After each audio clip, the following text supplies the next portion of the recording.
Police ಇಲಾಖೆ ಆಗಲಿ PSI ಆಗಲಿ ಅತ್ಯಂತ ಕಡಿಮೆ ಅವಧಿಯಲ್ಲಿ ಅತಿ ಹೆಚ್ಚು ಅಂಕಗಳನ್ನು ನಾವು PSI ಅಲ್ಲಿ ಪಡ್ಕೊಳ್ಳೋಕೆ ಸಾಧ್ಯ ಇದೆ ಮತ್ತು ಪೊಲೀಸ್ ಇಲಾಖೆಯಲ್ಲಿ ಪಡೆದುಕೊಳ್ಳಲು ಸಾಧ್ಯ ಇದೆ.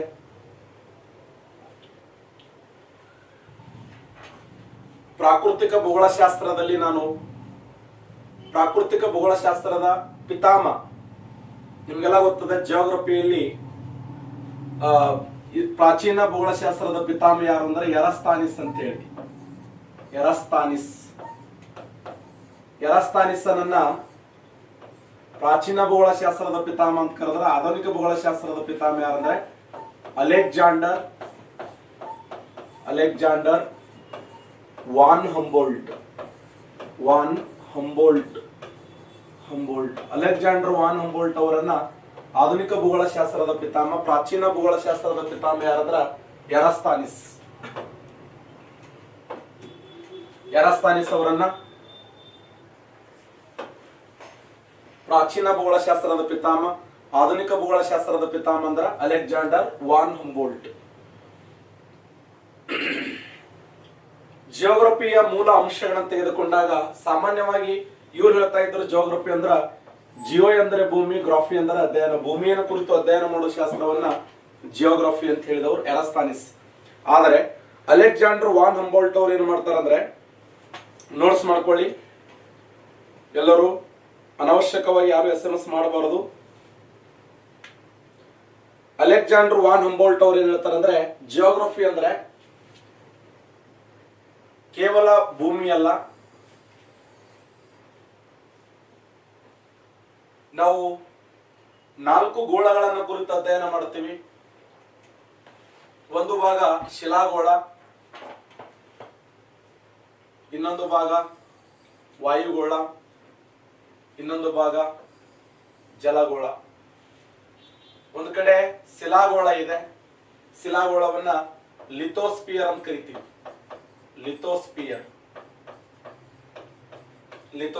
ಲಿಥೋಸ್ಪಿಯರ್ ಅಂದ್ರೆ ಏನು? ಶಿಲಾಗೋಳ. ಇನ್ನ ನೀರು ಹೈಡ್ರೋಸ್ಪಿಯರ್ ಅಂದ್ರೆ ಏನು? ಜಲಗೋಳ. ಇನ್ನು ಅಟ್ಮಾಸ್ಫಿಯರ್ ಅಂದ್ರೆ ಏನು? ವಾಯುಗೋಳ. ಒಂದು ಕಡೆ ಜಲಗೋಳ ಇದೆ, ಇನ್ನೊಂದು ಕಡೆ ಶಿಲಾಗೋಳ ಇದೆ, ಮತ್ತೊಂದು ಕಡೆ ವಾಯುಗೋಳ ಇದೆ. ಈ 3 ಗೋಳಗಳು ಸೇರಿದ್ದೆ ಬಯೋಸ್ಪಿಯರ್. ಬಯೋ ಅಂದ್ರೆ ಏನು? ಜೀವ ಅಂತ ಕರಿತೀವಿ. ಜೀವ ಅಂದ್ರೆ ಬಯೋಸ್ಪಿಯರ್. ಈ 4 ಗೋಳಗಳ ಕುರಿತು ಅಧ್ಯಯನ ಮಾಡುವುದು ಯಾವ್ದಂದ್ರೆ ಭೂಗೋಳ. 4 ಗೋಳಗಳ ಕುರಿತು ಅಧ್ಯಯನ ಮಾಡುವ ಶಾಸ್ತ್ರ ಇದೆಯಲ್ಲ, ಈ 4 ಗೋಳಗಳನ್ನ ಸೈಂಟಿಫಿಕ್ ಆಗಿ ಸ್ಟಡಿ ಮಾಡುವಂತ ಒಂದು ಭಾಗ ಇದೆಯಲ್ಲ, ಅದನ್ನ ಜಿಯೋಗ್ರಫಿ ಅಥವಾ ಎಕೋಸಿಸ್ಟಮ್ ಅಂತ ಕೂಡ ಕರಿತೀವಿ. ಎಕೋಸಿಸ್ಟಮ್ ಅಂದ್ರೆ ಏನು? ಪರಿಸರ ವಿಜ್ಞಾನ ಅಂತ ಕರೀತಾರೆ. ಪರಿಸರ ವಿಜ್ಞಾನ ಅಥವಾ ಜಿಯೋಗ್ರಫಿ. ಒಂದು ಕಡೆ ಹೈಡ್ರೋಸ್ಪಿಯರ್ ಇದೆ, ಲಿಥೋಸ್ಪಿಯರ್ ಇದೆ, ಅಟ್ಮಾಸ್ಫಿಯರ್ ಇದೆ, ಬಯೋಸ್ಪಿಯರ್ ಇದೆ. ಈ 4 ಗೋಳಗಳ ಕುರಿತು ಅಧ್ಯಯನ ಮಾಡುವ ಶಾಸ್ತ್ರವನ್ನ ಭೂಗೋಳಶಾಸ್ತ್ರ ಅಂತೇಳಿ ಕರಿತೀವಿ. ಭೂಗೋಳಶಾಸ್ತ್ರ ಅಂದ್ರೆ ಏನು? ಈ 4 ಗೋಳಗಳ ಒಂದು ವೈಜ್ಞಾನಿಕವಾಗಿರುವಂತಹ ಅಧ್ಯಯನವನ್ನೇ ಭೂಗೋಳಶಾಸ್ತ್ರ. ಓಕೆ. ಸಾಮಾನ್ಯವಾಗಿ ನಾವು ಪ್ರಾಕೃತಿಕ ಭೂಗೋಳಶಾಸ್ತ್ರವನ್ನು ಅಧ್ಯಯನ ಮಾಡುವಾಗ ಮೂಲ ಪರಿಕಲ್ಪನೆಗಳು ಅಂತ ಓದ್ತೀವಿ. ಮೂಲ ಪರಿಕಲ್ಪನೆಗಳು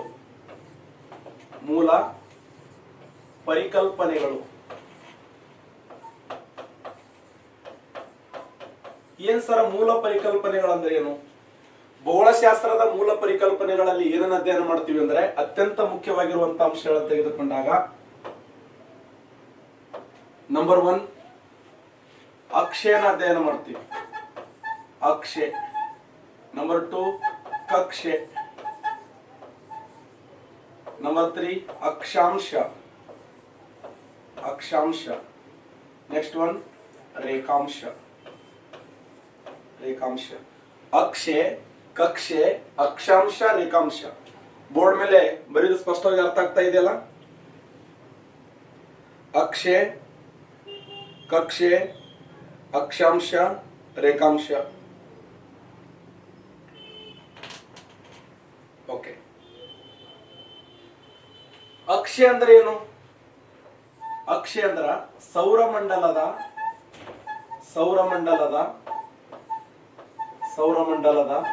ಯಾವುದೇ ಆಕಾಶಕಾಯಗಳ ಉತ್ತರ ಮತ್ತು ದಕ್ಷಿಣ ತುದಿಯನ್ನು ಸೇರಿಸುವ ಕಾಲ್ಪನಿಕ ರೇಖೆಗೆ ಅಕ್ಷೆ ಅಂತ ಕರೀತಾರೆ.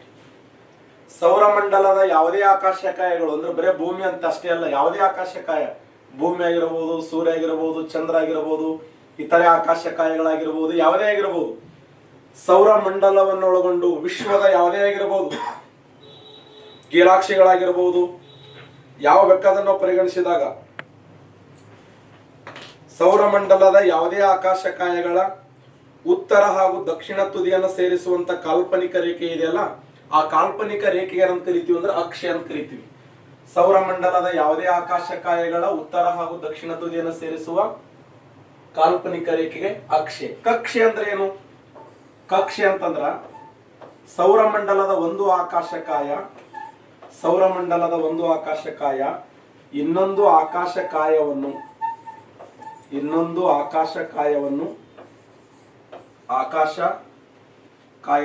ಸುತ್ತುವ ಮಾರ್ಗ ಇದೆಯಲ್ಲ,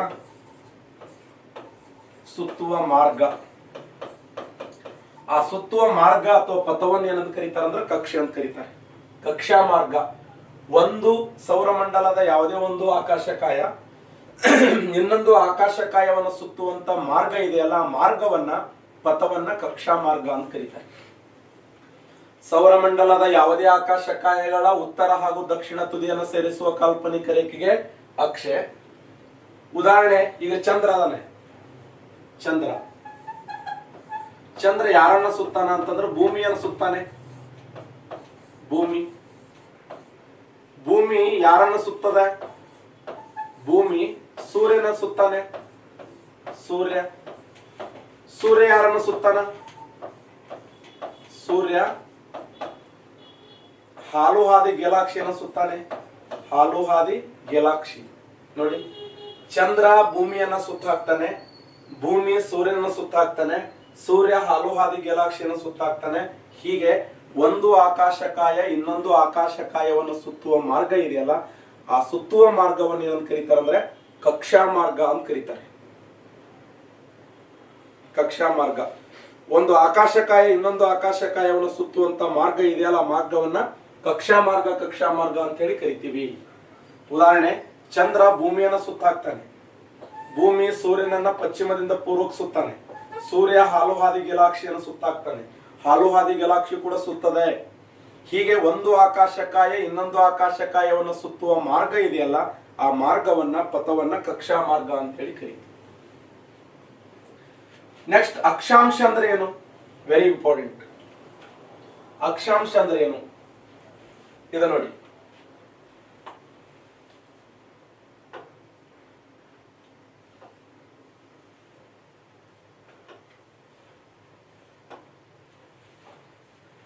ಇದಕ್ಕೆ ಸಪರೇಟ್ ಭೂಮಿಗೆ ಸಂಬಂಧಪಟ್ಟಿರ್ತಕ್ಕಂಥ ಅಂಶ ಇದು.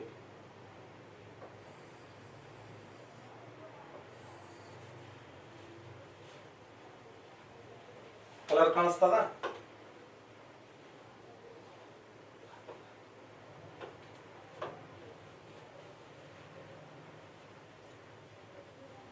ಇದ ನೋಡಿ, ಭೂಮಿಯ ಮೇಲೆ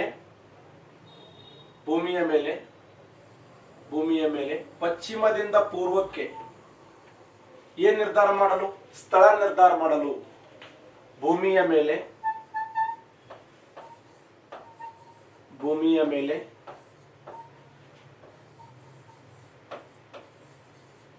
ಸ್ಥಳವನ್ನು ನಿರ್ಧಾರ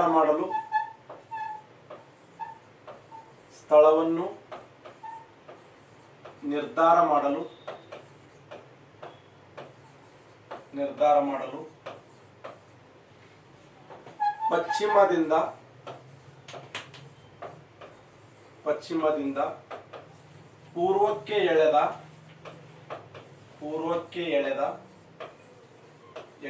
ಕಾಲ್ಪನಿಕ ರೇಖೆಗೆ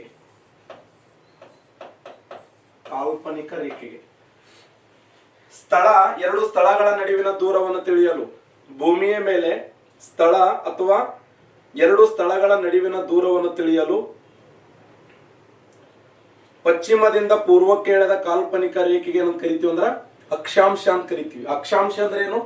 ಭೂಮಿಯ ಮೇಲೆ ಸ್ಥಳ ನಿರ್ಧಾರ ಮಾಡಲು ಪಶ್ಚಿಮದಿಂದ ಪೂರ್ವಕ್ಕೆ ಎಳೆದಂತ ಕಾಲ್ಪನಿಕ ರೇಖೆಗೆ.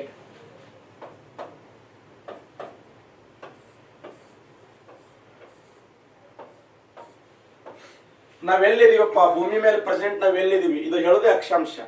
ಭೂಮಿಯ ಮೇಲೆ ಸ್ಥಳಗಳ ನಡುವಿನ ದೂರವನ್ನು ತಿಳಿಯಲು ಪಶ್ಚಿಮದಿಂದ ಪೂರ್ವಕ್ಕೆ ಎಳೆದಂತ ಕಾಲ್ಪನಿಕ ರೇಖೆಗೆ ಅಕ್ಷಾಂಶ ಅಂತ ಕರಿತೀವಿ. ಭೂಮಿಯ ಮೇಲೆ ಒಟ್ಟು ಅಕ್ಷಾಂಶಗಳ ಸಂಖ್ಯೆ ತೆಗೆದುಕೊಂಡಾಗ 180 ಪ್ಲಸ್ 1 0. ಇದನ್ನು 0 ಡಿಗ್ರಿ ಅಕ್ಷಾಂಶ ಅಂತ ಕರಿತೀವಿ. ಅದನ್ನು 0 ಡಿಗ್ರಿ ಅಕ್ಷಾಂಶ. ಉತ್ತರದಲ್ಲಿ 90 ಅಕ್ಷಾಂಶಗಳಿವೆ, ದಕ್ಷಿಣದಲ್ಲಿ 90 ಅಕ್ಷಾಂಶಗಳಿವೆ.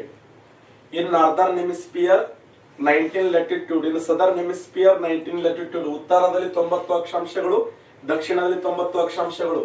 ನಾಳೆ ಕ್ವಶನ್ ಕೇಳ್ತಾನೆ, ಎರಡು ಅಕ್ಷಾಂಶಗಳ ನಡುವಿನ ದೂರ, ಎರಡು ಅಕ್ಷಾಂಶಗಳ ನಡುವಿನ ದೂರ ಎಷ್ಟು? ಯಾರು ಹೇಳ್ತಾರೆ ಆನ್ಸರ್? ಪ್ರತಿ ಎರಡು ಅಕ್ಷಾಂಶಗಳ ನಡುವಿನ ದೂರ. ಆನ್ಸರ್ ಮಾಡಿ ನೋಡೋಣ. ಪ್ರತಿ ಎರಡು ಅಕ್ಷಾಂಶಗಳ ನಡುವಿನ ದೂರ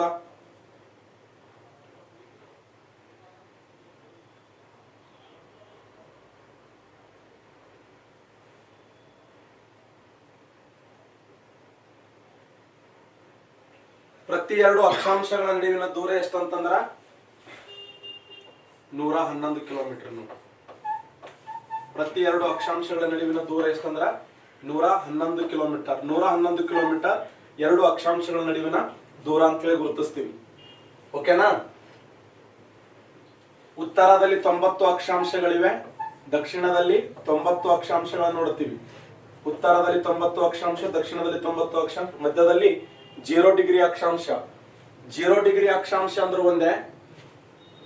ಈ 0 ಡಿಗ್ರಿ ಅಕ್ಷಾಂಶವನ್ನು ಏನಂತ ಕರಿತೀವಿ? ಸಮಭಾಜಕ ವೃತ್ತ ಅಂತ ಕರೀತಾರೆ. ಇದಕ್ಕೆ ಸಮಭಾಜಕ ವೃತ್ತ. ಸಮಭಾಜಕ ವೃತ್ತ ಅಂದ್ರೆ ಒಂದೇ, 0 ಡಿಗ್ರಿ ಅಕ್ಷಾಂಶ ಅಂದ್ರೆ ಒಂದೇ.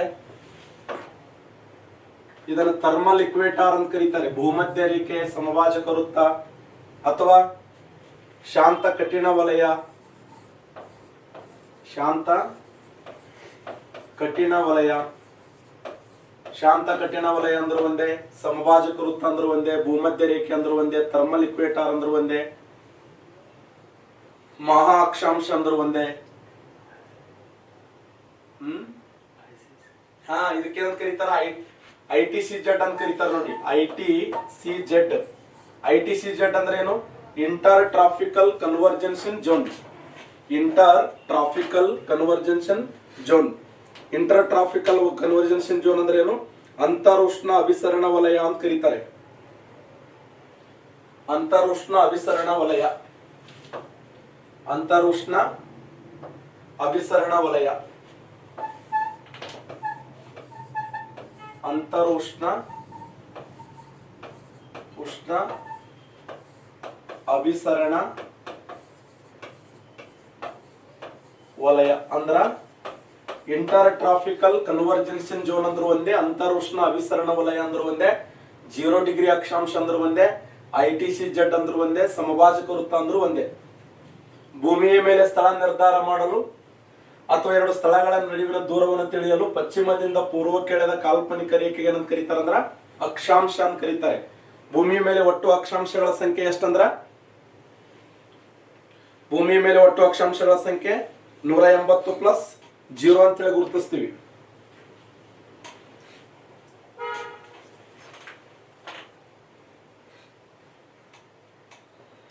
ಡೋಲ್ ಡ್ರಮ್ ಎಕ್ಸಲೆಂಟ್. ಸುನಿಲ್ ವಾಲಿಕಾರ್ ಅವರೇ, ಬಾಲಾಜಿ ಅವರೇ, ಸುನಿಲ್ ಗೌಡ ಅವರೇ,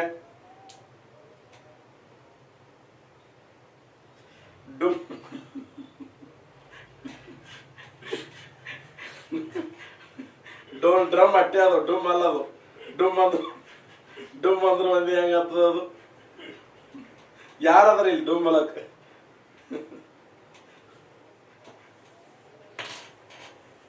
ನಾ ಅಂತೂ ತೆಲಿ ಕಳ್ಸ್ಕೊಳಂಗಿಲ್ಲ, ಯಾಕಂದ್ರೆ ನನ್ನ ತಸ್ಲಿಂ ಈ ಜಗತ್ತಿನ ಯಾರು ಇಲ್ಲೇ.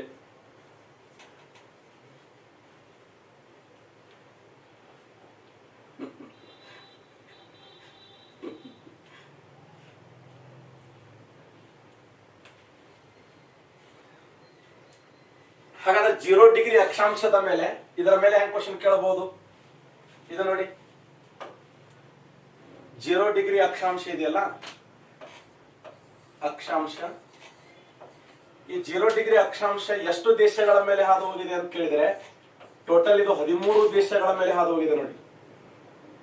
13 ದೇಶಗಳು 13 ದೇಶಗಳು 13 ದೇಶಗಳು, 3 ಖಂಡಗಳು, 3 ಖಂಡಗಳು, 3 ಸಾಗರಗಳು, 3 ಸಾಗರಗಳು.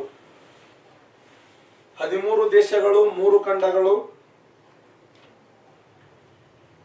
13 ದೇಶಗಳು, 3 ಖಂಡಗಳು, 3 ಸಾಗರಗಳ ಮೇಲೆ ಹಾದು ಹೋಗಿದೆ.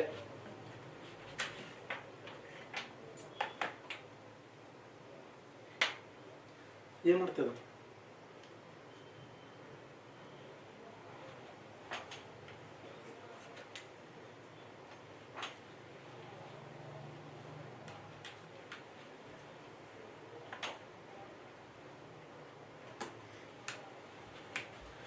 ಡಿಗ್ರಿ ಅಕ್ಷಾಂಶ ಇದೆಯಲ್ಲ, ಇದು 13 ದೇಶಗಳ ಮೇಲೆ, 3 ಖಂಡಗಳು, 3 ಸಾಗರಗಳ ಮೇಲೆ ಹಾದು ಹೋಗಿದೆ.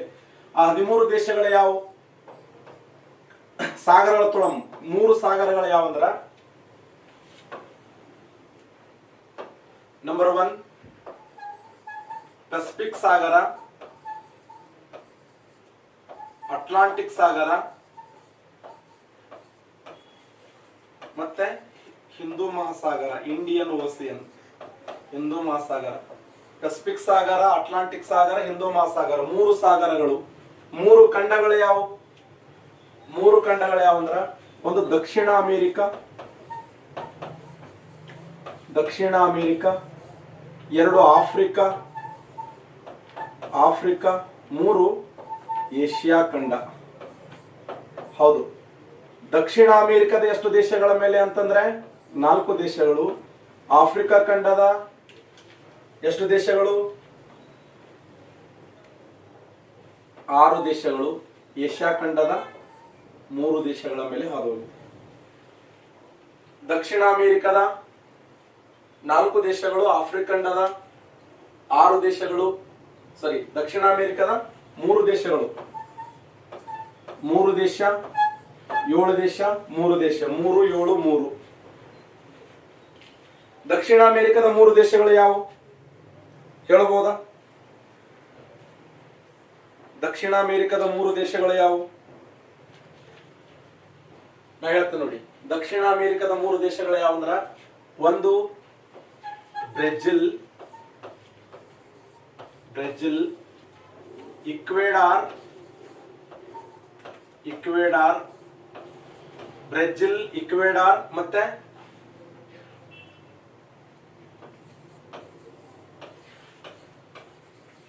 ಕೊಲಂಬಿಯಾ. ಕೊಲಂಬಿಯಾ, ಬ್ರೆಜಿಲ್, ಇಕ್ವೆಡಾರ್ ಅನ್ನುವಂತ 3 ದೇಶಗಳು, 3 ದೇಶಗಳು.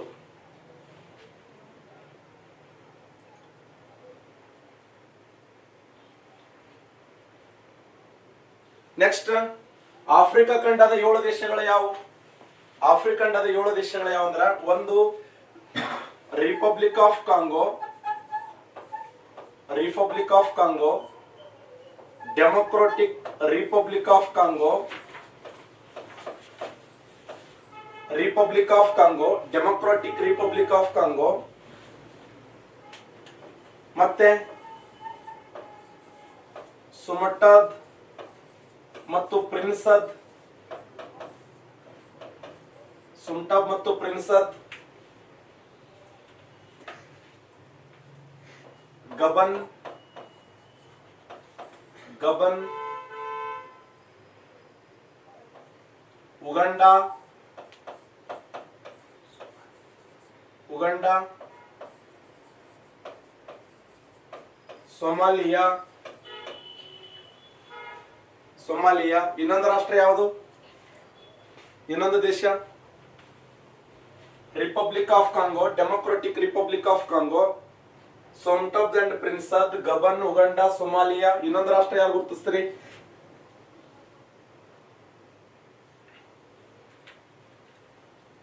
ಇನ್ನೊಂದು ರಾಷ್ಟ್ರ ಹೇಳ್ರಿ ನೋಡೋಣ.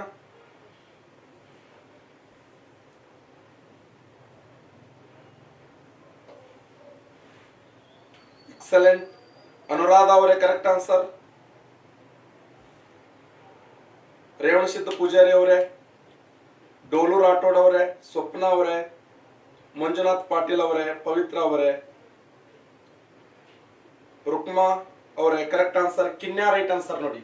ಕಿನ್ಯಾ Kenya Kenya. Republic of Congo, democratic republic of Congo, Sao Tome and Principe. ನೋಡಿ ಆ ರಾಷ್ಟ್ರಗಳ ಮೇಲೆ ಕ್ವಶನ್ ಕೇಳೋಣ. Republic of Congo, democratic republic of Congo, Sao Tome and Principe, Gabon, Uganda, Somalia, Kenya. ಇವು ಎಷ್ಟು ದೇಶಗಳಂದ್ರೆ 7 ದೇಶಗಳು. ಇನ್ನ ಏಷ್ಯಾ ಖಂಡದ 3 ದೇಶಗಳು ಯಾವುವು? ಮಾಲ್ಡೀವ್ಸ್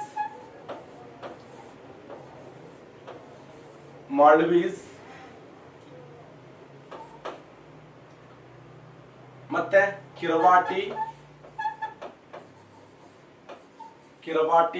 ಇನ್ನೊಂದು ಇಂಡೋನೇಷಿಯಾ. ಮಾಲ್ಡೀವ್ಸ್,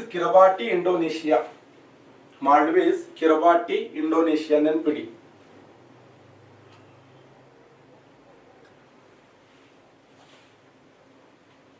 ಜೀರೋ ಡಿಗ್ರಿ ಅಕ್ಷಾಂಶ ಎಷ್ಟು ದೇಶಗಳು? 13 ದೇಶಗಳು, 3 ಖಂಡಗಳು, 3 ಸಾಗರಗಳು. ಈ ಒಂದು 0 ಡಿಗ್ರಿ ಅಕ್ಷಾಂಶದ ಮೇಲೆ ಹಾದು ಹೋಗಿರುವಂತ ನದಿ ಯಾವ್ದಂತ ಕ್ವಶನ್ ಕೇಳ್ತಾನೆ. ಇದರ ಮೇಲೆ ಹಾದು ಹೋಗಿರುವಂತ ನದಿ ಯಾವ್ದಂದ್ರ ಕಾಂಗೋ ನದಿ. ಕಾಂಗೋ ನದಿ ಎಷ್ಟು ಬಾರಿ ಹಾದು ಹೋಗಿದೆ ಅಂದ್ರೆ 2 ಬಾರಿ ಹಾದು ಹೋಗಿದೆ. ಕಾಂಗೋ ನದಿಗಿರುವ ಇನ್ನೊಂದು ಹೆಸರೇನು? ಕಾಂಗೋ ನದಿಗಿರುವ ಇನ್ನೊಂದು ಹೆಸರೇನು?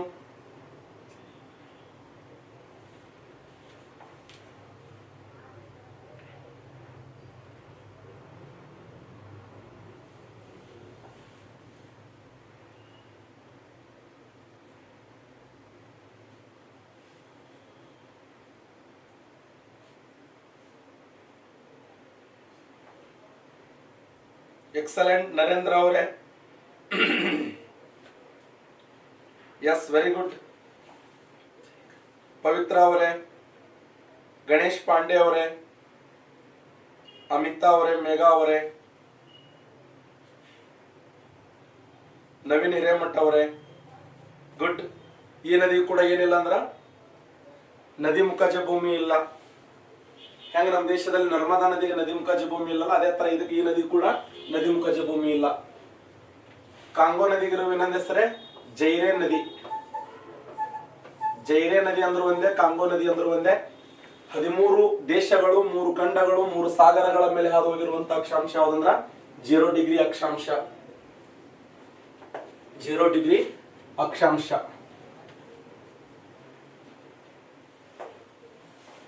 ಇನ್ನು 0 ಡಿಗ್ರಿ ಅಕ್ಷಾಂಶದ ಮೇಲೆ ಸೂರ್ಯನ ಕಿರಣಗಳು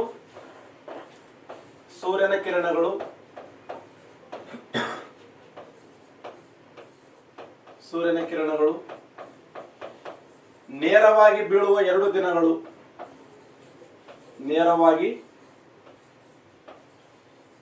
ಬೀಳುವ 2 ದಿನಗಳು ಯಾವುವು? ಸೂರ್ಯನ ಕಿರಣಗಳು ನೇರವಾಗಿ ಬೀಳುವಂತ 2 ದಿನಗಳು.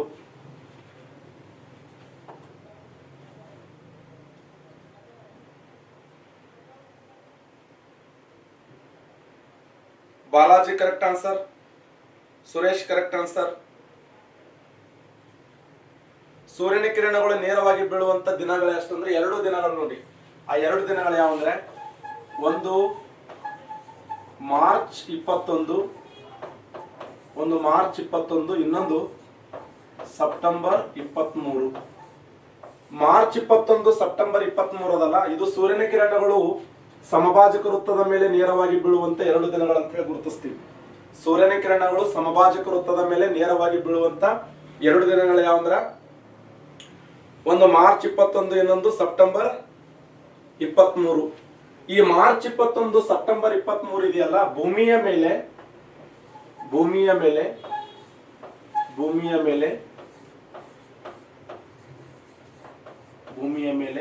ಸಮ ಹಗಲು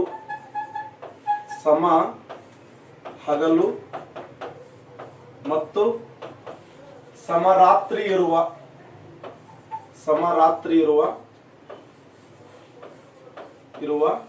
2 ದಿನಗಳು. ಕ್ವಶನ್ ಕೇಳಿದ್ದಾನೆ, ಭೂಮಿಯ ಮೇಲೆ ಸಮಹಗಲು ಸಮರಾತ್ರಿ ಇರುವ 2 ದಿನಗಳು ಯಾವ ಅಂತ ಕೇಳ್ಯಾನ. ಭೂಮಿಯ ಮೇಲೆ S Manjunath Patil correct answer. Manju correct answer ಮಾಡಿರಿ ನೋಡಿ. ಕಾವೇರಿ ಅವರೇ ಕರೆಕ್ಟ್ ಆನ್ಸರ್. ಪ್ರಕಾಶ್, ಭೂಮಿಯ ಮೇಲೆ ಸಮಹಗಲು ಸಮರಾತ್ರಿ ಇರುವ 2 ದಿನಗಳು ಯಾವಂದ್ರೆ ಒಂದು ಮಾರ್ಚ್ 21, ಇನ್ನೊಂದು ಸೆಪ್ಟೆಂಬರ್ 23.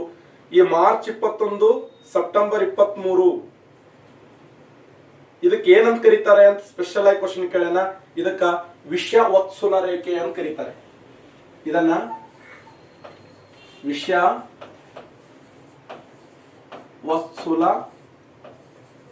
ರೇಖೆ, ವಿಷವತ್ಸುಲ ರೇಖೆ ಅಂತ ಕರೀತಾರೆ. 2 ದಿನಗಳದಾವಲ್ಲ, ವಿಷಮ ಸಂಕ್ರಾಂತಿ ಅಥವಾ ವಿಷವತ್ಸುಲ ರೇಖೆ ಅಂತ ಕರೀತಾರೆ. ವಿಷಮ ವೃತ್ತ ದಿನಗಳು, ಭಾರತಿ ಕುಂಬಾರ್ ಅವರೇ ಕರೆಕ್ಟ್ ಆನ್ಸರ್.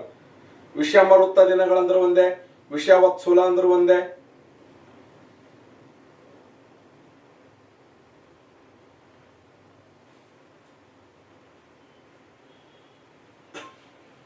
ಸೂರ್ಯನ ಕಿರಣಗಳು ಭೂಮಿಯ ಮೇಲೆ ನೇರವಾಗಿ ಬೀಳುವಂತ ದಿನಾಂಕಗಳನ್ನು ಮಾರ್ಚ್ 21, ಇನ್ನೊಂದು ಸೆಪ್ಟೆಂಬರ್ 23. ಇನ್ನ ಇದೇ 0 ಡಿಗ್ರಿ ರೇಖಾಂಶವನ್ನು ತೆಗೆದುಕೊಂಡಾಗ ಇಲ್ಲಿ ಯಾವಾಗಲೂ ಯಾವ ಮಳೆಯಾಗುತ್ತದೆ ಅಂತ ಕ್ವಶನ್ ಕೇಳ. ಸಮಭಾಜಕ ವೃತ್ತದಲ್ಲಿ ಆಗುವ ಮಳೆ ಯಾವುದು?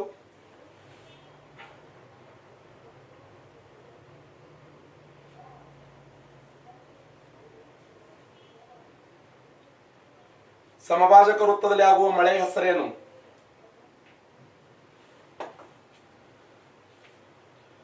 ಸಮಭಾಜಕ ವೃತ್ತದಲ್ಲಿ ಆಗುವಂತ ಮಳೆ ಹೆಸರೇನು? ಯಾವ ಮಳೆ ಆಗ್ತದೆ ಇಲ್ಲಿ? Yes, very good. Marlingappa Hosamani ಅವರೇ, ಎಸ್.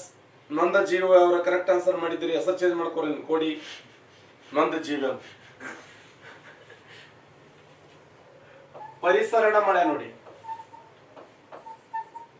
ಪರಿಸರಣ ಮಳೆ, ಪರಿಸರಣ ಮಳೆ. ಕನ್ವರ್ಜೆನ್ಷನ್ ರೈನ್ಫಾಲ್ ಅಂತ ಕರೀತಾರೆ. ಕನ್ವರ್ಜೆನ್ಷನ್ ರೈನ್ಫಾಲ್ ಅಂದ್ರೂ ಒಂದೇ, ಪರಿಸರಣ ಮಳೆ ಅಂದ್ರೂ ಒಂದೇ. ಬೇಸಿಗೆ ದಿನಮಾನಗಳಲ್ಲಿ ನಾವು ಹೆಂಗ ನಮ್ಮ ಭಾರತ ದೇಶದಲ್ಲಿ ಪರಿಸರಣ ಮಳೆ ಆಗ್ತದಲ್ಲ, ಆ ತರ ಅಲ್ಲಿ ಪರಿಸರಣ ಮಳೆಯಾಗುತ್ತದೆ. ಮಾರ್ಚ್ 21ರಂದು ಸೂರ್ಯನ ಕಿರಣಗಳು ಆ ಭಾಗದಲ್ಲಿ ಹೈಯೆಸ್ಟ್ ಆಗದೆ ಪರಿಸರಣ ಮಳೆ. ಆ ಉದ್ದೇಶಕ್ಕಾಗಿ ಅಲ್ಲಿ ಕಂಡುಬರುವ ಅರಣ್ಯ ಯಾವುದಂದ್ರೆ ನಿತ್ಯ ಹರಿದ್ವರ್ಣ ಕಾಡುಗಳು. ನಿತ್ಯ ಹರಿದ್ವರ್ಣ ಕಾಡುಗಳು, ಎವರ್ಗ್ರೀನ್ ಫಾರೆಸ್ಟ್. ಇಲ್ಲಿ ಕಂಡು ಬರುವಂತ ಅರಣ್ಯ ಯಾವ್ದಂದ್ರ ಎವರ್ಗ್ರೀನ್ ಫಾರೆಸ್ಟ್ ಕಂಡು ಬರ್ತದೆ. ನಿತ್ಯ ಹರಿದ್ವರ್ಣ ಕಾಡುಗಳು ಜಾಸ್ತಿ ಕಂಡು ಬರ್ತವೆ, ಎವರ್ಗ್ರೀನ್ ಫಾರೆಸ್ಟ್.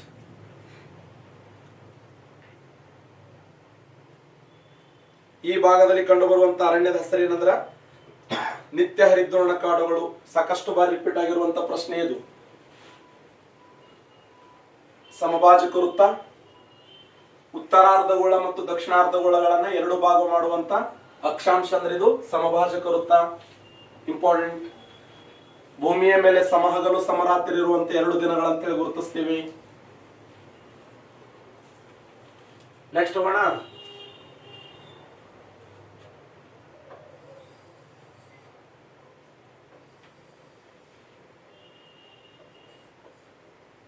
ಸಮಭಾಜಕ ವೃತ್ತ ಉತ್ತರದಲ್ಲಿ 23.5, ದಕ್ಷಿಣದಲ್ಲಿ 23.5 ನೋಡಿ. ಉತ್ತರದ 23.5 ಏನಂತ ಕರಿತೀವಿ ಅಂದ್ರ ಕರ್ಕಾಟಕ ಸಂಕ್ರಾಂತಿ ವೃತ್ತ ಅಂತ ಕರಿತೀವಿ. ಕರ್ಕಾಟಕ ಸಂಕ್ರಾಂತಿ ವೃತ್ತ, ಕರ್ಕಾಟಕ ಸಂಕ್ರಾಂತಿ ವೃತ್ತ. ದಕ್ಷಿಣದ 23.5 ಮಕರ ಸಂಕ್ರಾಂತಿ ವೃತ್ತ.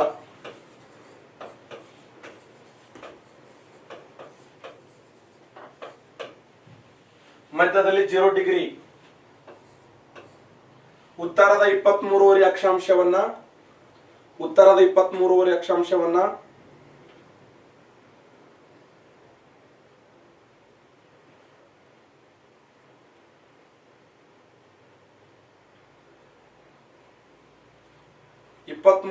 ಟ್ರಾಫಿಕ್ ಆಫ್ ಕ್ಯಾನ್ಸರ್ ಅಂತ ಕರೀತಾರೆ. ಅದನ್ನು ಟ್ರಾಫಿಕ್ ಆಫ್ ಕ್ಯಾನ್ಸರ್. ಉತ್ತರದಲ್ಲಿ 23.5. ಈ 23.5 ಅಕ್ಷಾಂಶ ಇದೆಯಲ್ಲ, 23.5 ಅಕ್ಷಾಂಶ ಟೋಟಲ್ ಎಷ್ಟು ದೇಶಗಳ ಮೇಲೆ ಹಾದು ಹೋಗಿದೆ ಅಂದ್ರ 17 ದೇಶಗಳ ಮೇಲೆ ಹಾದು ಹೋಗಿದೆ.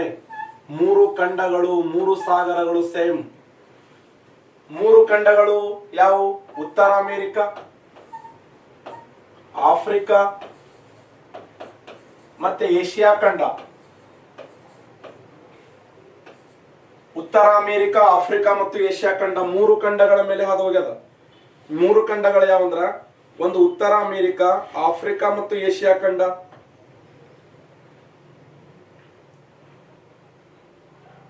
ಹದಿನೇಳು ದೇಶಗಳು 3 ಖಂಡಗಳು 3 ಸಾಗರಗಳ ಮೇಲೆ ಹಾದು ಹೋಗಿದೆ.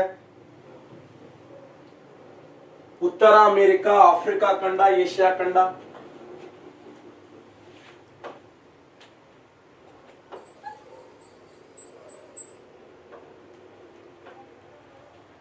ಉತ್ತರ ಅಮೆರಿಕದ ಎಷ್ಟು ದೇಶಗಳು? ಉತ್ತರ ಅಮೆರಿಕದ 2 ದೇಶಗಳು. 2 ದೇಶಗಳು ಯಾವುವು? ಬಹುಮಾನ ದ್ವೀಪಗಳು, ಬಹುಮಾನ ದ್ವೀಪಗಳು, ದ್ವೀಪಗಳು. ಇನ್ನೊಂದು ಮೆಕ್ಸಿಕೋ. ಬಹುಮಾನ ದ್ವೀಪಗಳು ಒಂದು, ಮೆಕ್ಸಿಕೋ. ಇನ್ನ ಆಫ್ರಿಕಾ ಖಂಡದ ಎಷ್ಟು ದೇಶಗಳು? ಆಫ್ರಿಕಾ ಖಂಡದ 7 ದೇಶಗಳು. ಆಫ್ರಿಕಾ ಖಂಡದ 7 ದೇಶಗಳು ಯಾವುವು? ಯಾರು ಹೇಳ್ತೀರಿ? ಪಟ ಪಟ ಪಟ. ಪಶ್ಚಿಮ ಸಹರಾ, ಪಶ್ಚಿಮ ಸಹರಾ, ಪಶ್ಚಿಮ ಸಹರಾ ಮತ್ತೆ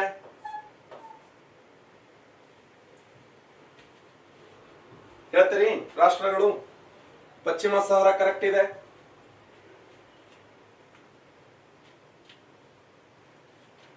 ಈಜಿಪ್ಟ್ 2 ಕಂಟ್ರಿಗಳು ಕಂಪ್ಲೀಟ್ ಆದವು. ಇನ್ನು 7 ದೇಶ, 5 ದೇಶಗಳು ಹೇಳಬೇಕು. ಗಬನ್ ಬರಲ್ಲ.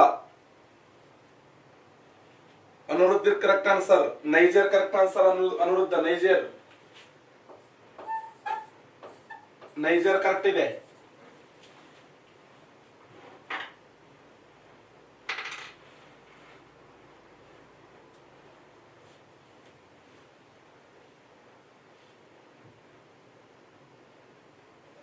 ಮಾಲಿ, ಮಾಲಿ, ನೈಜರ್, ಈಜಿಪ್ಟ್, ಪಶ್ಚಿಮ ಸಹರಾ. ಮಡಗಾಸ್ಕರ್ ಬರಂಗಿಲ್ಲ. ಯಾರು ಸಿದ್ದು? ಮಡಗಾಸ್ಕರ್ ಎಲ್ಲ ಬರ್ತದ?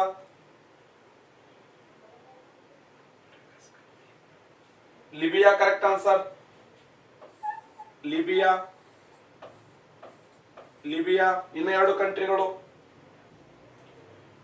S, very good. Mauritania correct answer. Mauritania, Mauritania correct answer. Mauritania. ಇನ್ನೊಂದು ಕಂಟ್ರಿ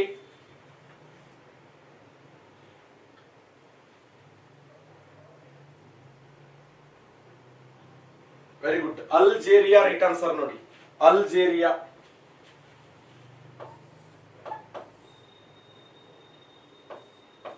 ಅಲ್ಜೇರಿಯಾ. ಪಶ್ಚಿಮ Sahara, Egypt, Niger, Mali, Libya, Mauritania, Algeria ಅನ್ನುವಂತ 7 ಕಂಟ್ರಿಗಳದಾವೆ. 7 ಕಂಟ್ರಿಗಳು.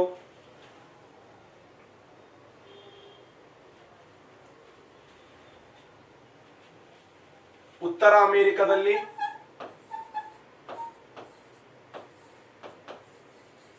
ಉತ್ತರ ಅಮೆರಿಕದಲ್ಲಿ 2 ಕಂಟ್ರಿಗಳು. ಇನ್ನು ಆಫ್ರಿಕಾ ಖಂಡದಲ್ಲಿ 7 ಕಂಟ್ರಿಗಳು. ಇನ್ನ ನಮ್ಮ ಭಾರತ ದೇಶ ಏಷ್ಯಾ ಖಂಡಕ್ಕೆ ಬಂದಾಗ ಏಷ್ಯಾ ಖಂಡದಲ್ಲಿ ಎಷ್ಟು ದೇಶಗಳು ಅಂದ್ರೆ 8 ದೇಶಗಳು. ಆ 8 ದೇಶಗಳು ಯಾವಂದ್ರ O BMTC bus, OBMTC bus. ಏಷ್ಯಾ ಖಂಡದ ಕಂಟ್ರಿಗಳ ಮೇಲೆ ಕೇಳ್ತಾನೆ ನೋಡಿ question. OBMTC bus, OBMTC bus, OBMTC bus. O ಅಂದ್ರೆ ಯಾವುದು? Oman, Oman.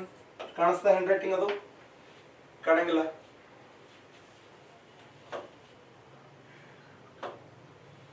ಓಮನ್,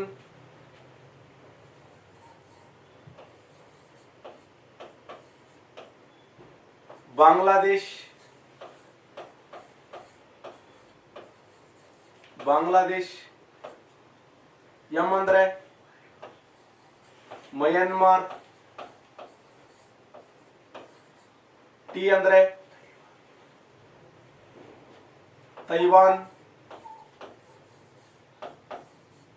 ಸಿ ಅಂದ್ರೆ China. Bharat, UAE, Saudi Arabia.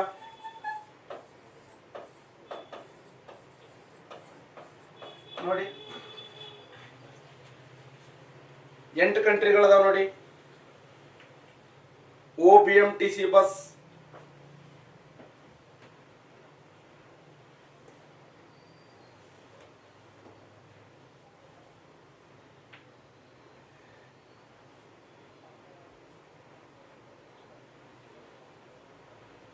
ಓ ಅಂದ್ರೆ Oman, Oman, Bangla, Myanmar, Taiwan, China, Bharat, UAE, Saudi Arabia.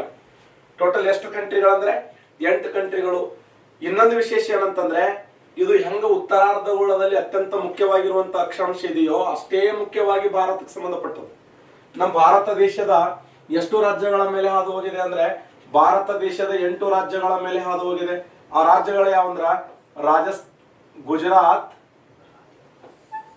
Gujarat, Rajasthan, Madhya Pradesh, Chhattisgarh, Jharkhand, ಪಶ್ಚಿಮ ಬಂಗಾಳ, ಮಿಜೋರಾಂ, ತ್ರಿಪುರಾ ಮತ್ತು ಮಿಜೋರಾಂ 8 ರಾಜ್ಯಗಳ ಮೇಲೆ ಹಾದು ಹೋಗಿದೆ. ಏಷ್ಯಾ ಖಂಡದ 8 ದೇಶಗಳು, ಭಾರತ ದೇಶದ 8 ರಾಜ್ಯಗಳ ಮೇಲೆ ಹಾದು ಹೋಗಿದೆ. ಇದು ಇಂಪಾರ್ಟೆಂಟ್. ಏಷ್ಯಾ ಖಂಡದ 8 ದೇಶಗಳು, ಭಾರತ ದೇಶದ 8 ರಾಜ್ಯಗಳು.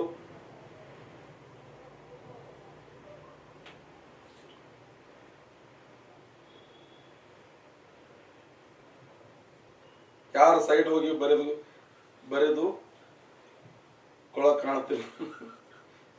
ಇದನ್ನ ನೋಡಿದ್ಯಾ ಟಸೈ ಮಾಡೋದು. ಅನುರಾಧ ಅವ್ರಿಗೆ ಕರೆಕ್ಟ್ ಆನ್ಸರ್.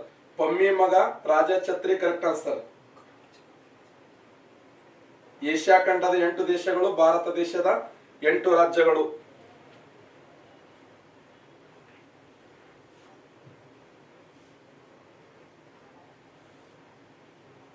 ಪವಿ ಹಾಕದು.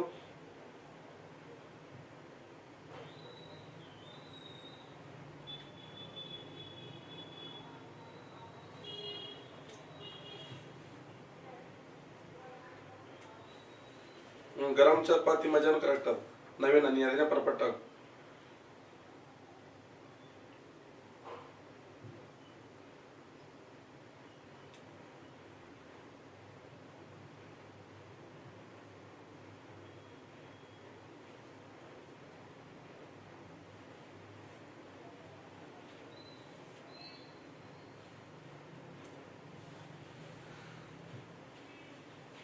ಓಕೆ,